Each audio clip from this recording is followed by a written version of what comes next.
Having ADHD is like being in a tornado. You're being whipped around constantly, over and over and over again. You can't control where you're bouncing, if things are going to stop. Sometimes mental illness is like that. You're just hoping it stops somewhere. Breathing and recognizing your breath is finding that in the middle of that tornado, there's peace. That was Jim, describing his experience of working with ADHD. From time to time, I get requests from people I don't know to go for coffee. I often decline, but sometimes my curiosity kicks in and I say yes. When I got Jim's message, something piqued my interest. We arranged to meet at Miro Tea in Seattle's Ballard neighborhood. On the day of our meeting, I'd been in a depression for several days and was feeling pretty miserable. I bought a pot of green tea with 2 cups and waited for Jim to arrive. Eventually he walked in and looked around, trying to find the stranger he'd never met. I remember he was wearing a knit cap. Blind business meetings are a tricky business. Will you have anything to talk about? Fortunately, it was Jim who started asking the questions. His questions were insightful and more powerful than I'd expected from a typical business get-to-know-you meeting. After a while, Jim started to share his own story, including his experience with ADHD and his time spent in a Buddhist monastery studying under the well-known Buddhist teacher Thich Nhat Hanh. Suddenly, I understood why he was asking such good questions, and I understood why he was so patient and curious. By the time our hour was over, I could feel my depression lifting. There was something about Jim, his authenticity, his presence, and his calm that helped ground me and brought me back into the real world. I mailed him later that day and asked him to share his story on the show. In this episode, Jim shares why he played truant for 45 days and what happened when he was caught. He reflects on a series of geographic and work changes that fed his ADHD and how that made his anxiety and depression worse. He explains how a near-death experience led him to pursue peace at a monastery. And finally, Jim shares why he left the monastery and what career he discovered that could use what he'd learned. Remember, Jim and I are just 2 people sharing our personal experience living with mental illness. If you're currently managing a mental illness and considering a change to your treatment approach, please consult with a trained medical professional. My name's James Pratt. I'm the host of Silent Superheroes, and I'm really glad that you're here.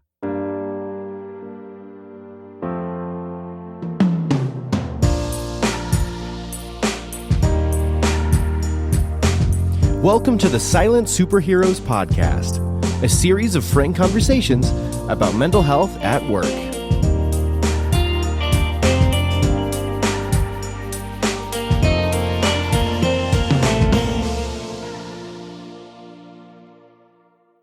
Welcome to Silent Superheroes. I'm here today with my guest, Jim. Jim, welcome to the show. Hello, thank you.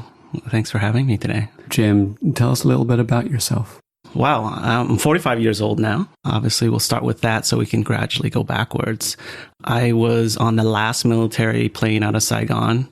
Came from the war. I happened to be only 10 months at that time. And my whole family of 8, I'm the youngest of 8 children.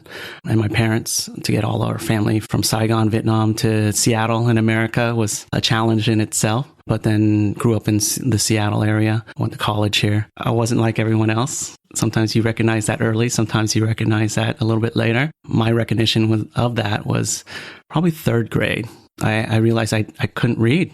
I was dyslexic. That on top of ADHD was a combination for a 3rd grader, especially when you're asked to read in front of people. And Miss Simpson's class was probably the class that did that. You know, I remember everything about, she had this couch in the back of the classroom she would lay on, and she would ask people to read or recite poems or whatever of that nature. And I was one of those people, when it came my turn, I just sat there. In my culture, obviously, Vietnamese culture, they don't recognize mental illness. You either can because you choose, you can't. And those are the 2 options. They didn't know anything of that nature.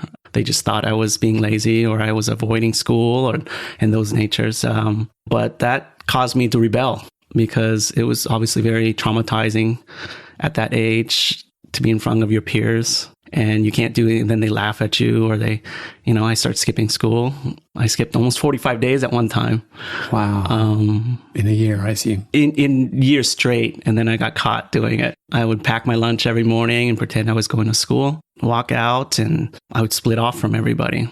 And then I'd leave the back window open to the house, jump the fence, and sneak back into the house. And I set up in the closet. And this was third grade? This was third grade. So this was the first time I realized I was different, not knowing why. Obviously, even at that age, I was having anxiety with it. I was having traumatization with it. And I did that for about 45 days straight until finally we got a call. My dad got a call or returned a call and said, your son hasn't been to work at school. And they searched everywhere for me. And then finally they checked the closet and I was in the closet. I got the spanking you remember for your lifetime. It was quite difficult with that one. But because of that, I did some testing. And I had the learning disability. I was dyslexia, dealing with dyslexia, and obviously with ADHD also. So they switched schools at that time. Did they diagnose you with both? Both. At the same time? Both at the same time. Great. At that time. So, but still even to this day, my family members, so if they ever hear this podcast, they still never acknowledged it. They took it as rebellion instead of, hey, Jimmy's having difficulty with something. He's just rebelling. He's the loner kid. And so he's different. He's different. We have 8 kids. All of them are different in their own right. But he's just a little bit, because he was raised here majority of the time in America. That's just an American way. I see. So he's a little less Vietnamese, a little more American. Absolutely. How did your school accommodate the ADHD and the dyslexia? The ADHD was the difficult part, but what was great, they switched me to a school called Robbinswood. At first, it was just to know that there were other people like me. That was great. And like, oh, I'm not stupid. I think that was the word. My dad, unfortunately, used a term in Vietnamese. It's called ngu yong ba, which is stupid like a cow. Sometimes I went, wow, that's difficult, Dad, for a 3-year-old. Third year grade sometimes. But he used that term with my brothers, my sisters, and sometimes that was kind of a joking manner, but I remember it because it was hurtful. But my dad was the school of hard knocks, I think because he was never educated formally. And so hence him being a janitor and a very difficult profession, not wanting that for his children. That was something, I think, why he was so harsh and difficult with us when it came to schooling. And obviously with me, with my learning disabilities, he was a little bit more harsh. Right. So at Robbinswood, you met people for the first time who were like you. How did that school, apart from the socialization, how did that school help you learn in a different way? The intimacy aspect of it, those classrooms were smaller. We played a lot of games, a lot of things that required different modalities of learning. I remember playing King's Corner card games with my ADHD when you're given multiple things to try to find and connect different images together or concepts together. I think that was what attracted me to Legos too.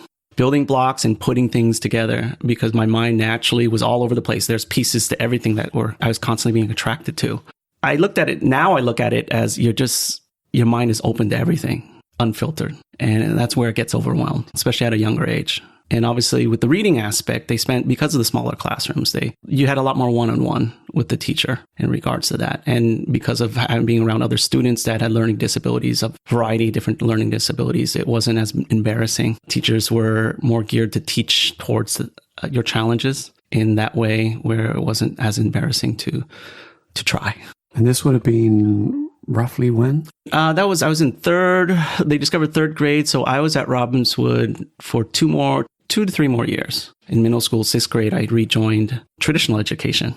Unfortunately, Robbinswood was closed down due to budgetary and so on and so forth. So all of us had to reintegrate into traditional education. The positive side is all the people that I dealt with and my friends at that time went with me. With traditional education, obviously, you don't have as much one-on-one time. You had a brotherhood and sisterhood of people who, at least you were connected to, maybe made you feel less alone. Correct. In your illness. Correct. But then you deal with every child deals with social issues. And obviously in the more traditional education, when you're integrated, your differences are more aware. And then peer pressures come and such. So I was always the outcast group.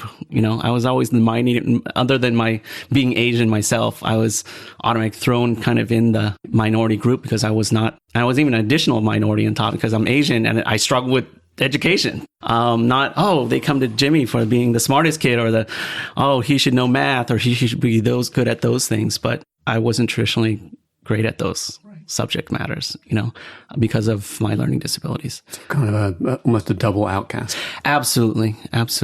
And but I excelled where I was able to integrate was doing sports. One thing with ADHD is there's a physicality. You learn through your right side of your brain, which controls your motor functions and such. So doing things that required motor skills really helped my learning, but also helped me develop discipline. And that's where I was able to connect to normal kids, was through physical activity, sports, running, track, skateboarding. I didn't know you were a skateboarder.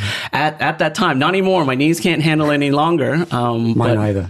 Due to too much. I was talking to my other half about being too extreme growing up. But that's what fed my mindfulness of today. Where did your journey go? You moved from Robbinswood into the regular school system. What's the kind of next milestone on your journey? Moving forward, it was going to college, going to UW and realizing 1,000 people in your classroom. That was not the learning environment. You pay for school, but you don't interact with school that much. I would buy test files. I'd find other ways to teach myself to learn this subject matter. Being dyslexic also, it was extremely difficult too, learning traditional subject matter. But I think that's where my creativity kind of surfaced with that. What were you studying? Obviously, a lot of Asian parents, they want a doctor, lawyer, engineer. You're put into that bucket automatically. So they want you to go into the sciences. They want you to be an engineer. Math was not my subject, being a right-brained person. But I would do it. I'm very logical, but also I learned through my right. And so there's always that conflict that it bounces and defeats itself some certain times. So I doubled major in business also. Both those, one major to please my parents, and one major that just helped me get along, just the backup major. Which path did you end up taking? Both. I graduated with both. After the first year, I realized that I don't like suffering. And so I leaned towards, because I guess it's my laziness or my ability that I realized I don't want to suffer forever. So I actually pushed myself harder to graduate earlier, to leave. I visited Hawaii in college. At that time, I fell in love and I was like, I'm going to graduate early and move to Hawaii. But anxiety obviously kept on growing because I was just pushing until I would break and then try to pick up the pieces and then push more. Because that's what I was taught from my parents. That's what they did. Leaving the country, watching them take care of 8 children. That's all they did. They didn't know anything else. I think that drive, I adopted that drive of them. Is that healthy in today's world? And what I realized later on, not always. You can't just hammer your way through everything. You end up striking your thumb a lot. With mental illness, we strike it even harder. Right. And we just keep on pounding it and knocking ourselves. And I think over time, that's when the anxiety increased. Yeah. My moments of depression started to reveal. After anxiety, you just push through anxiety or you ignore it as much as you can and wait for it to a little opening. And then you just push more. But every single time you push through it, sometimes in that way, it comes back stronger. How did you experience anxiety? Panic attacks. I think that was the first time it was in college that I started having panic attacks and bouts of depression. Obviously, I self-medicated at that time through alcohol and such. And that's how I dealt with it. Going out or being extreme in sports, letting that frustration out. I would just sometimes go run in the rain. That was one of the things I would go do, no matter if it was cold out or anything like that. I would just do something physical that was extreme to try to let out that energy. I was going to say, almost sounded a little bit like kind of self-harm in a way. Yeah. Like taking control by I'm going to go run in the rain, right. Which is stupid, but it's my decision to be stupid. Absolutely. Yeah. Absolutely. Obviously, skateboarding, snowboarding, skiing, doing those outdoor activities, biking until I can't bike any longer. It helped me feel something other than the anxiety. Or depression. Absolutely. More depression. So I think that was my way to escape those moments of depression. I didn't even know it was depression at that time. You think it's just stress. You just think that you don't want to be around people, but we don't recognize it's a spiraling experience. I see it much more now that I've gone through it my whole life. I recognize it in the world so much more often. And I think this is why this podcast is beneficial to the world, because there's a lot of people that might be dealing with it, don't know what it is. They don't have modalities to deal with it, or they don't know there's a community out here. It's interesting to me, the progression that you've gone through. I don't know if progression is the right word, but you started with ADHD and dyslexia in school. That caused you ultimately to push yourself pretty hard when you got to college, which led you to anxiety. And then it feels like the anxiety is what led you ultimately to depression. So it's kind of a chain there. Absolutely. I think they were all building blocks to each other. Conditions that presented a fruitfulness of depression, I guess you could say. In the big picture, looking back, I kept on dealing with depression. I kept on changing my circumstances when I could not cope any longer. I don't know if that was my ADHD kicking in to try to save me. Let's switch to something else. Let's switch to this. Let's switch to that. Maybe switching will help change it. And I bet it did for a while. It did. I wanted to leave my family. I felt embarrassed to be around my family. I couldn't explain why I couldn't. So I, finished college early, moved to Hawaii, got disowned, I've been disowned a couple times, 4 or 5 times by my parents, but I think it's because they wouldn't understand. They never understood certain things. And it's not their fault. I don't blame them. Obviously, it was harsh for me. They're my parents, but I also realized that they couldn't conceive of these things, trying to conform to what they thought happiness and success was. So you changed your place to Hawaii, in this case, as a way of escaping for a while from depression and anxiety. But I'm going to bet that those things crept back in. Absolutely. Eventually. Absolutely. I did pick up surfing to help deal with that. Another extreme sport. Riding bigger waves than I should have, and near-death experiences, and climbing cliffs in the middle of the night that I shouldn't have. But it kept coming back, obviously. I worked at a restaurant my first year and then volunteered at a hospital and a Catholic hospital there in their dental center, trying to keep my mind active and keep the parents at bay. And then I became a dialysis nurse randomly. I had lunch one day in the hospital, and this nun came and sat next to me, and I was just sharing my story, and we were just eating and talking. And a week later, I found out she was the CEO of that hospital.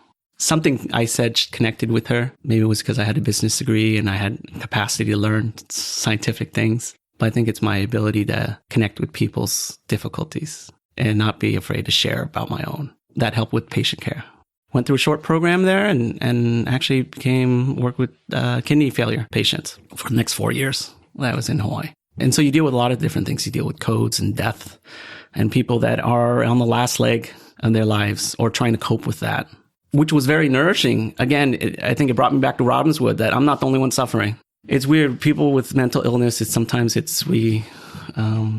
think not just mental illness, but I think everyone, it's like we find camaraderie and some sort of solace that we're not alone, even though our condition makes us feel alone all the time. But by focusing on someone else's suffering, it helps me work with my own a little bit at that time, or provide an environment for me to be at least grateful, because someone else's day sucks even worse than mine today. Right. I thought my day was bad. They don't have any kidneys. I was going to say, at least my kidneys work. Right? Yeah, they have a third of their blood out of them at this time that I'm working through them. They're dealing with all sorts of physical pains and ailments and emotional trauma. I think helping, that's how it's always been me. My personality was never one to just give up, and there was a way.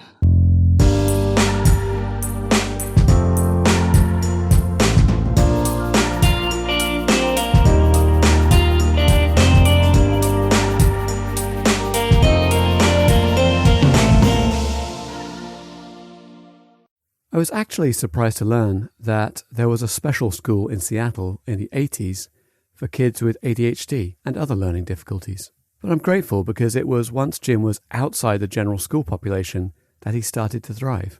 The current wisdom in the Seattle school system is to integrate with kids with ADHD into the school population as much as is possible.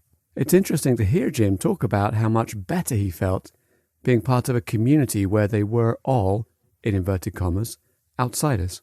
Would he have fared better in the current system, where he was integrated to the overall school population with dedicated support, including additional teachers to help him succeed? I don't know. We should consider that as we, the community of people with mental illness in the workplace, advocate for ourselves, that we're asking for additional resources, just like those provided to Jim and those provided in schools today. Those resources could be the time and patience of our co-workers, or a desk that faces the window. It seems like things started to unravel for Jim once he got into college, and the ADHD drive, combined with parental expectations, started him searching for something that brought him peace.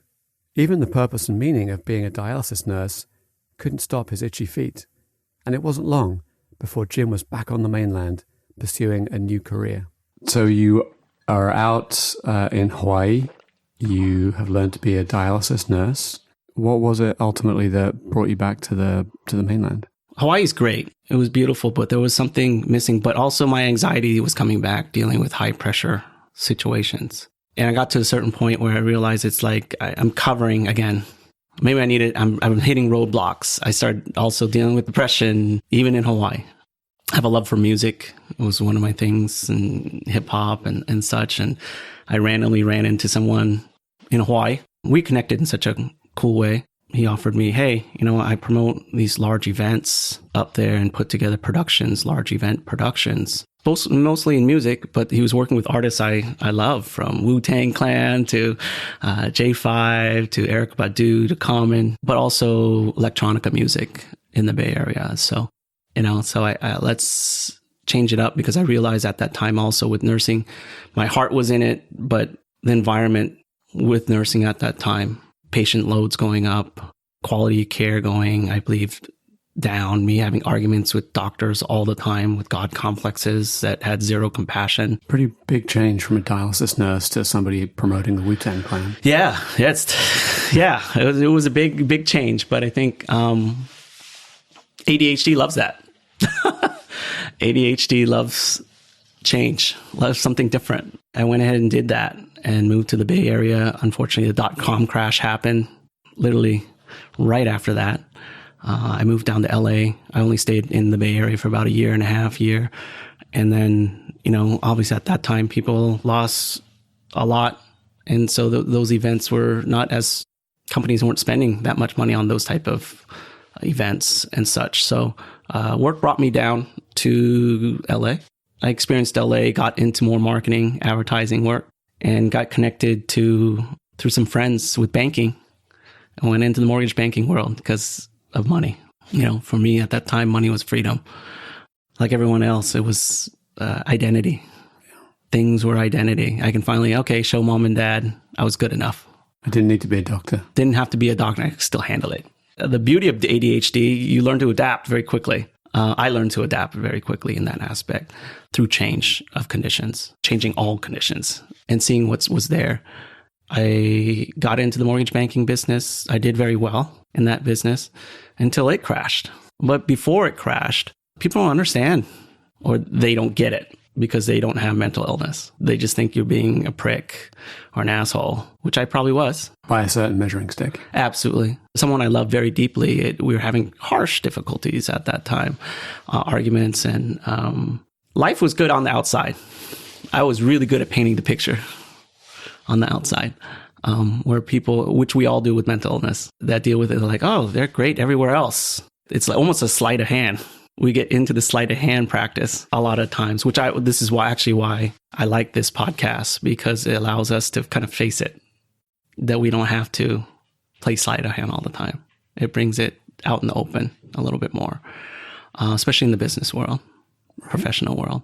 So the pattern I'm hearing is job, increased anxiety, depression, desire to change, you change to something else. Each of them's being in very different fields. At some point, something happens that puts you on a different path. Mm-hmm. So why don't you tell us a little bit about that? I think it was my relationship with my ex at that time that I was so in love with her. Like Guga, like a baby in love. I remember we had an argument, and her mom gave this book, and we had an argument, and she tossed it at me. And one of those arguments, and I almost tossed it back at her. But when I was about to throw it back at her, the title of his book was Anger, Wisdom for Cooling the Flames. But that word stuck out to me. And then right in smaller font underneath it, Wisdom for Cooling the Flames. I stopped at that moment instead of throwing that book back at her. I recognized my anger. And I sat down and read that book that day. I didn't know who this person was. His name was Thich Nhat Hanh. I think at that time, as I was dealing with all these issues, I tore my Achilles tendon. Someone stepped on it with a stiletto and snapped it at a concert. I mentioned earlier about being in extreme sports. That was my meditation. That was my way to be in the moment. Obviously, at that time, I didn't know that was meditation. But once I was taking that opportunity to be present was taken away through my torn Achilles tendon, those anxiety attacks got increased in number. increase in depth of sorrow, loneliness, helplessness, lack of compassion, self-care, which bled out into that relationship that I was hurting the person I love so much. I wasn't being understanding. I wasn't being compassionate. I couldn't be compassionate to myself. I was dealing with pancreatitis too. I even got physical ailments from it, where I was hospitalized over and over again. Doctors not knowing why. I almost died. Wow. One day. I spit up blood and passed out on my floor. I think that was a wake-up call. I literally wanted to die. I dreamt of my uncle that night. I was ready to go, but I just remember his face and his smile, like, don't give up. And I remember waking up the next day because, I was like, if I make it through this night, I got to figure out a way. Something's not working again. I got to change things up.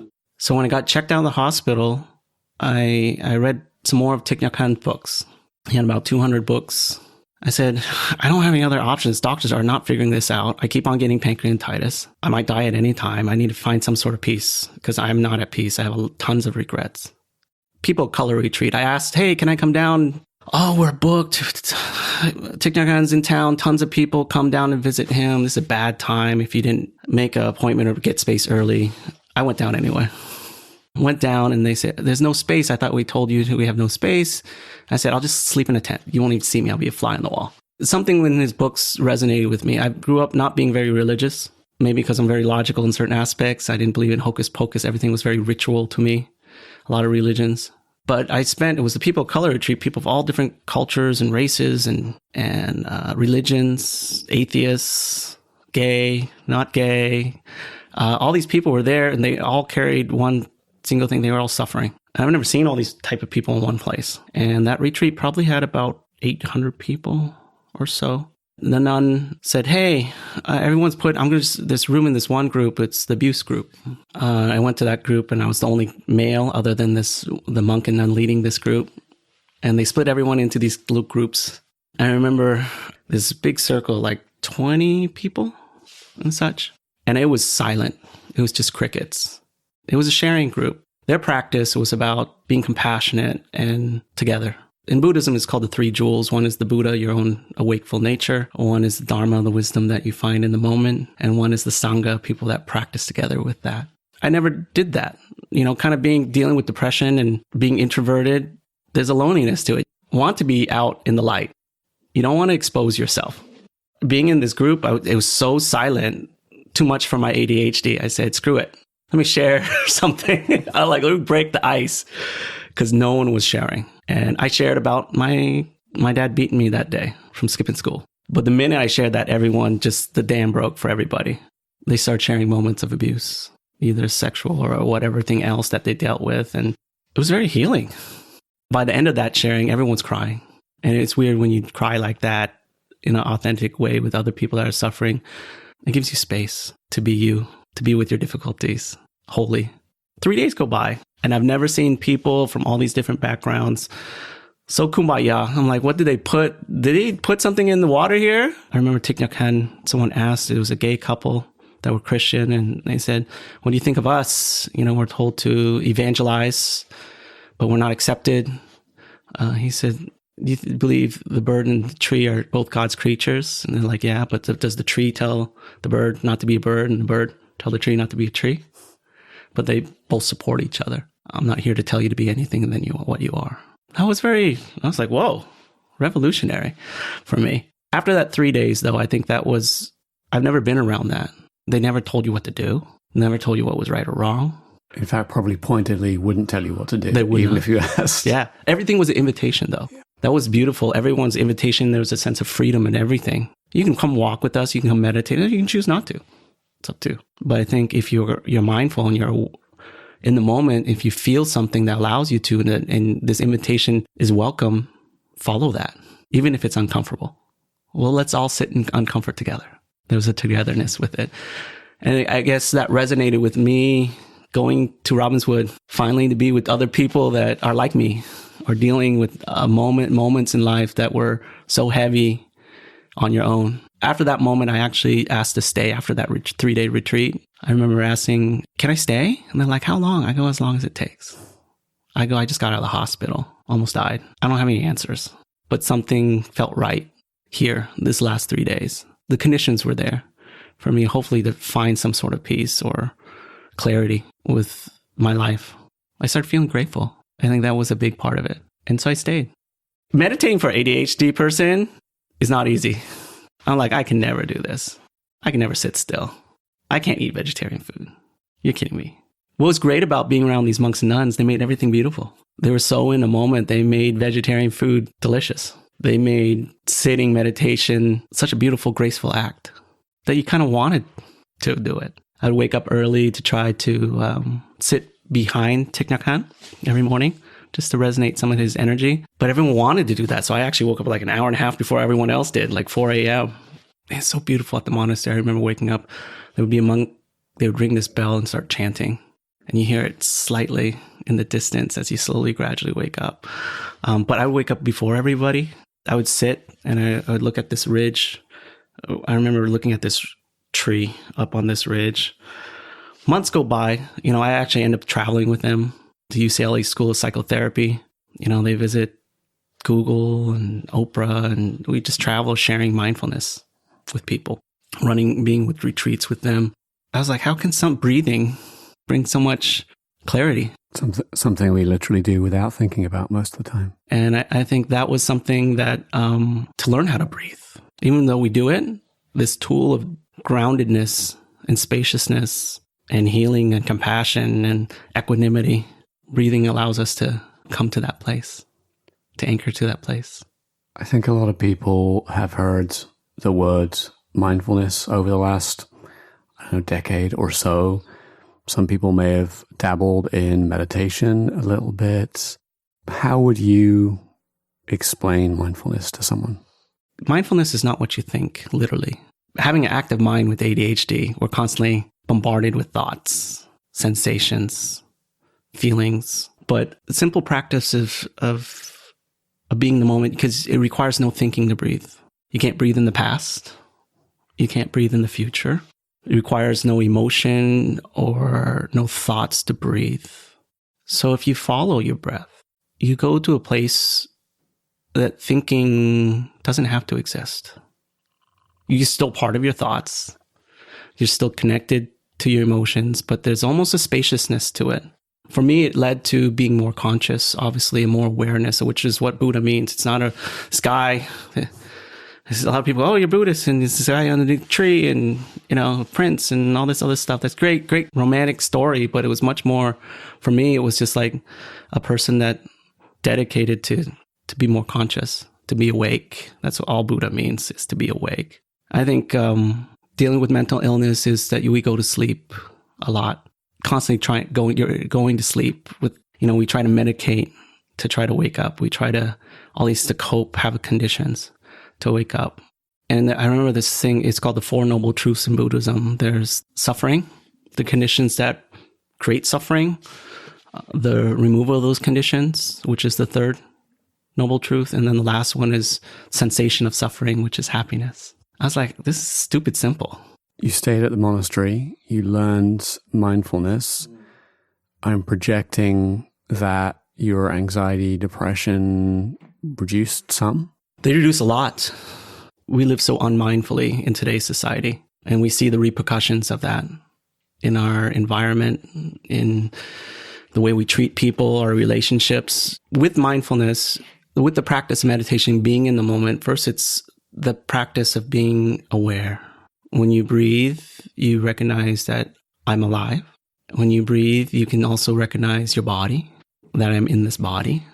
You can recognize, oh, I'm sore. I need to adjust my posture. And there was about this formal sitting practice is that you learn to be aware with one pointed focus of just your breath. Requires no thinking, like I mentioned before. But as you learn to just follow your breath, that one pointed focus expands. It's almost like imagery wise, if I could paint the picture, is having ADHD is like being in a tornado. You're being whipped around constantly, over and over and over again. You can't control where you're bouncing, if things are going to stop.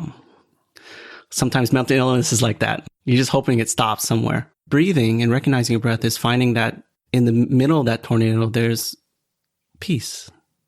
There's stillness. And that center of the tornado allows you to come back, anchor to that place. I never really recognized the joy of breathing before. And I think just being around people all day long with these bells that literally would ring constantly, almost an annoying factor at certain times. It's funny. It's like freeze tag. You walked in a monastery and the bell would ring and everyone would stop. If they were cooking, they would stop. If they were talking, they would stop and come back to their breath. If it be 3 or 4, come back to the moment. If it be for how many breaths you needed. And there was acceptance of that. And when you do it 24 hours a day, and when everyone is doing it, it's really hard for you not to be mindful.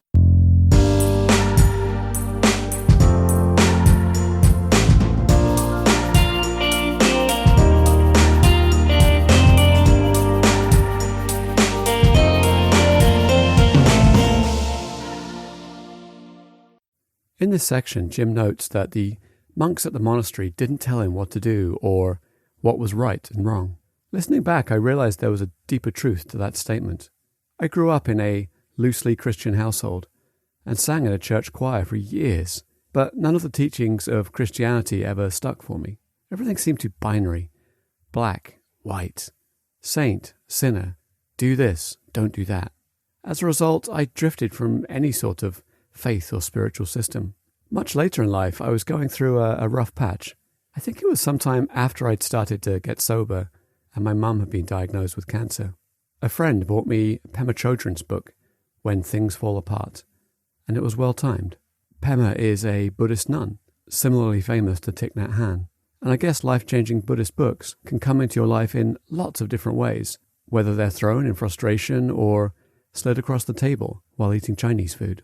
I read When Things Fall Apart and appreciated the simplicity and sincerity of it. Solving our problems was within all of us, and the required steps to do that are ones we had to figure out for ourselves. I wouldn't describe myself as a Buddhist, primarily because I make little effort to live my life by the Four Noble Truths or follow the Eightfold Path. But of every religion, faith, or spiritual approach I've found, it makes the most sense to me, and maybe that's what's important, finding the approach that works for you. Jim is extraordinarily lucky to be able to explore Buddhism under Thich Nhat Hanh, or Thai, as Jim calls him. It's clear that practicing mindfulness tempered his ADHD a lot. It calmed the tornado. Jim was on the verge of entering the monkhood when Thai made an observation that led Jim to leave the monastery and pursue a career helping young people make more enlightened decisions about their education. Finally, he has some words of encouragement for other people with ADHD. You're on this journey at the monastery. It's a beautiful, peaceful place. It sounds like, you're learning to really be with, your depression, anxiety, or rather with the present moment. Depression and anxiety are going down. Yet here we are sat in Seattle, not in a monastery. So how did you end up leaving, and where did you go from there? Well, I went to the doctor while I was at the monastery, and just for my checkups for my pancreatitis. And they said, "What do you do?" And I go, "Why?" And he goes, all your blood works you're just completely healthy now. Everything's reversed. I did not, while at the time at the monastery, panic attacks came up, but the duration of them went shortened. There was loneliness, but there was conditions for me to be with it in a healthy way. I shaved my head, almost gave away everything. I was actually on my way to go to France to become a monk, and we had a college retreat with young people. And I remember connecting to these youth that dealt with hearing stories, just like we are on this podcast, of suffering and what they're dealing with. And I would share my story, I'd share my practice, and they would practice with us. And I remember at the end of the retreat, there was a sharing, and a lot of them mentioned me by name, almost to the point where I felt weird. Typically, it was the monks that have been practicing for a long time, or even Thai, Thich Nhat Hanh, that they would mention.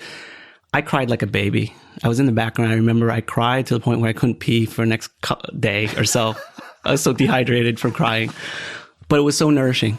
We sat at his porch, stupid. We were swinging our feet. And he said, "Maybe you're not meant to be a monk. Maybe you were a monk in your last lifetime. That's why you picked things up. And the conditions were ripe." And he says, "Obviously, you have ability to connect to people. Not everyone can be a monk or a nun." Tai says, "If the Buddha gets in your way, smash it. That's not the real Buddha." And I thought that was so revolutionary. And he almost gave me permission to, I want to help people. I have a Dharma name he gave me, vast loving tenderness of the heart. I used to ask him, why you give me vast? That's a lot of expectations. I'm lazy. Vast is so big.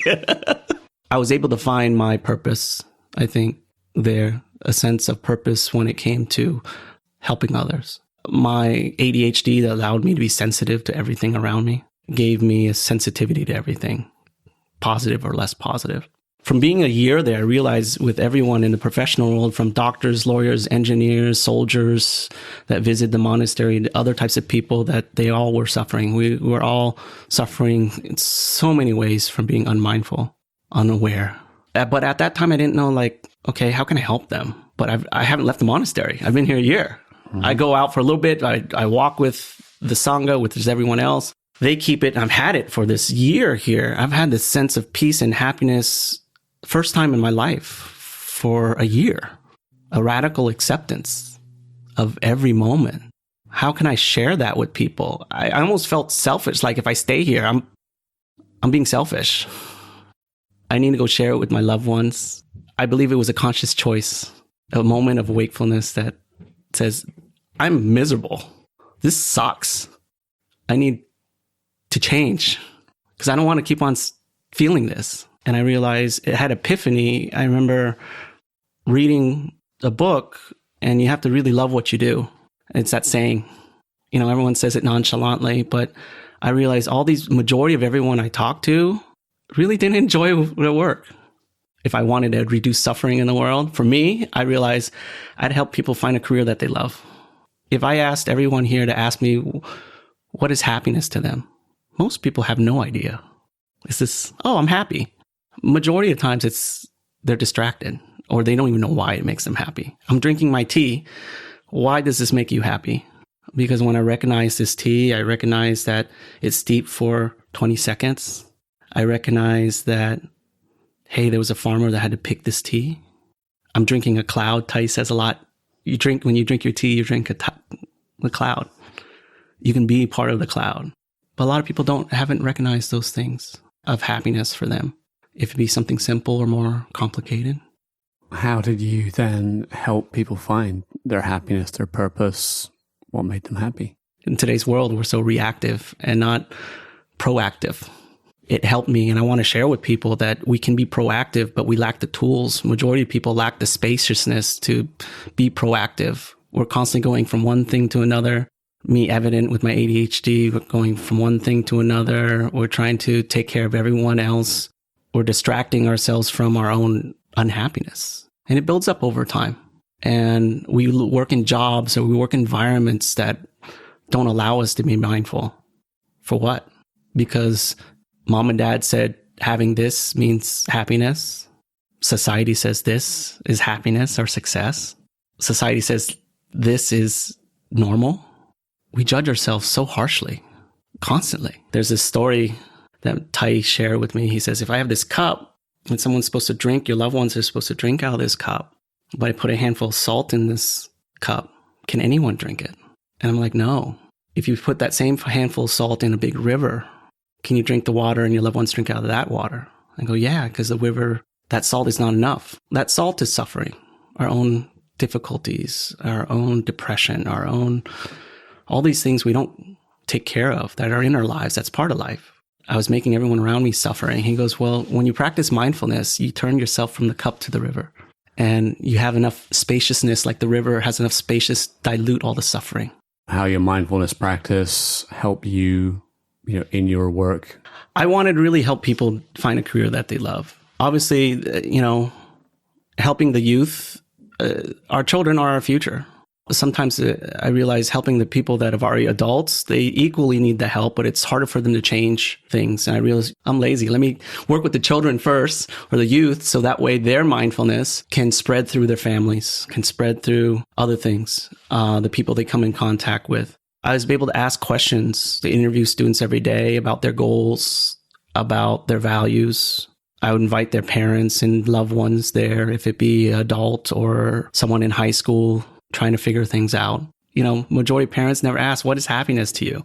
I mean, all the people that I met at the monastery and even after, they didn't know what happiness was. They didn't know the conditions that revealed happiness. They never asked why. Oh, they were force-fed happiness, which really didn't make them happy.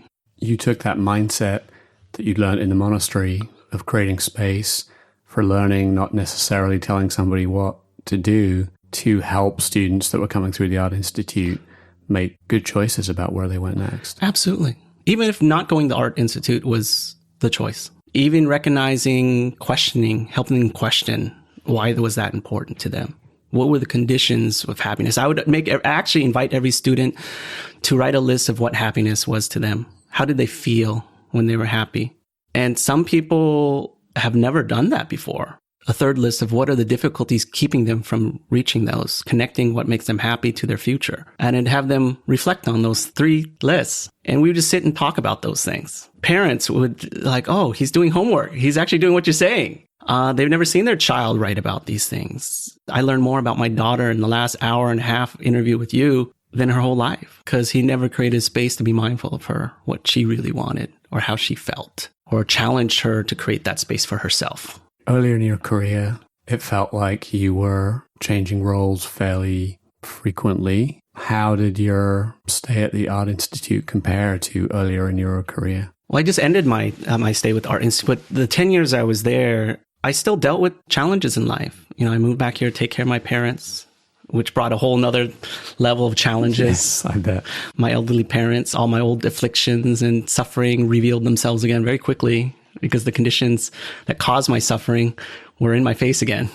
And I had to deal with it. My anxiety came back just like it was before, you know? So it's not like you get to this place and it's hunky-dory all the time. Again, as the first noble truth says, there is suffering, yes, i.e. everybody suffers. Yes, absolutely. I realized for me to be there for everyone else, I need to be there for myself. I have to recognize those conditions for myself. If I'm still this cup and not the river, I'm not much help to people or myself. So always come back with that. I think that's career-wise, I think that's so important in today's world. Finding a company, finding a career that connects to your sense of purpose or your sense of intention. I think intention equals attention. And I think that's lacking in a lot of work environments today, that they don't give you the space or recognition of what your intention is.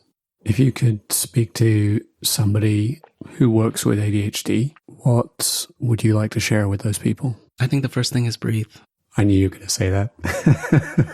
I think because that's the first thing I come with. I think it's relative to everything. I always breathe. If it be breathing at the stoplight, conscious breathing, or recognizing my steps. What I loved about the monastery, it's not just sitting. Meditation isn't just when you're sitting. It's drinking your tea. It's listening. It's peace is every step. Peace in every step. Absolutely. He said, looking at the book, the Thich Nhat Hanh book that's on the table. Yeah.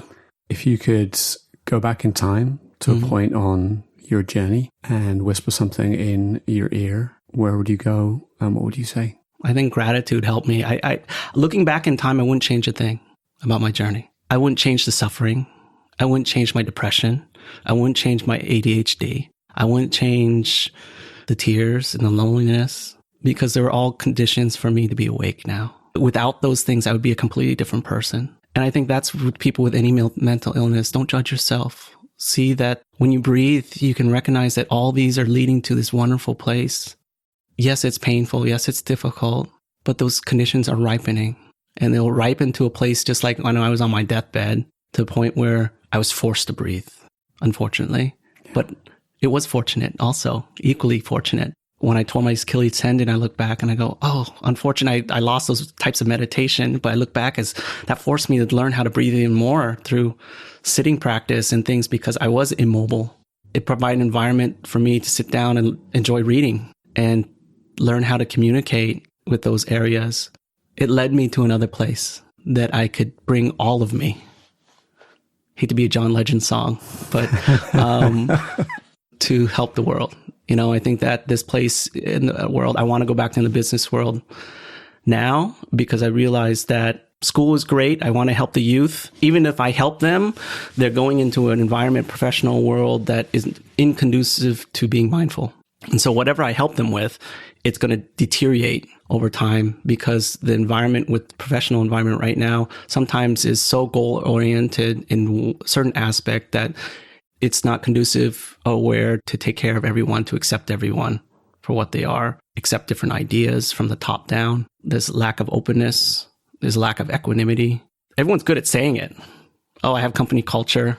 I have this and that. But do they even provide the environments to sit or to be still or to breathe in certain aspects? Or it's just another distraction.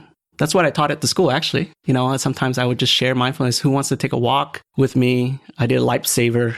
I'm a Star Wars fan, so I brought my lightsaber in so everyone could listen to the sound of a lightsaber and breathe with the sound of a lightsaber. So students would do that. Make it fun. Provide environments that can help people first just to be aware of the moment. I think that leads to empathy, environment to be empathetic, to be accepting that you're not. And that's very healthy. That's great. I think that's a beautiful place for us to end. So, Jim, thank you so much for your time. Thank you so much. Wishing everyone well. I strongly believe that there's work we're well suited to and some we're less suited to. I know a lot of people who do work they think that they should do. For example, I had a friend who was a veterinarian because his family thought it was a respectable career, and now he hates his job. Doing the should work makes him miserable. Should work makes everybody miserable. Jim decided to dedicate 10 years of his life to helping students make good decisions about their education and their careers as an admissions and enrollment counselor.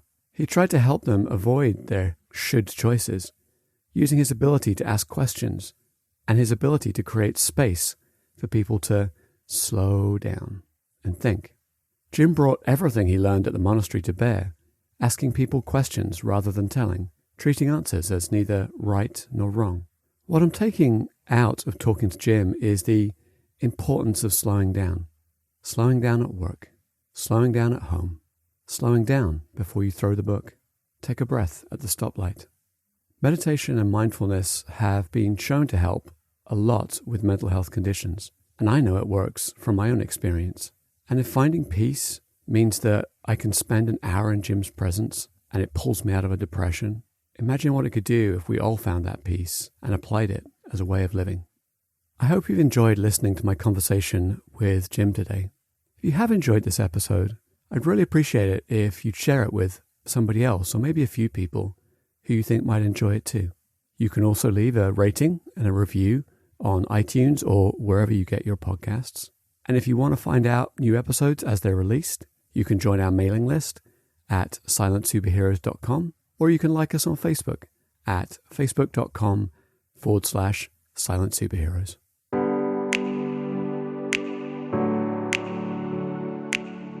Take your mental health seriously. If you need to speak to someone, you can call 1-800-273-8255 or text crisistextline.org at 741-741. Both provide 24/7 confidential counseling to people in the United States. Worldwide, visit iasp.info/resources/crisis_centers/. To help others find the Silent Superheroes podcast, please leave a review on iTunes or your favorite podcasting service.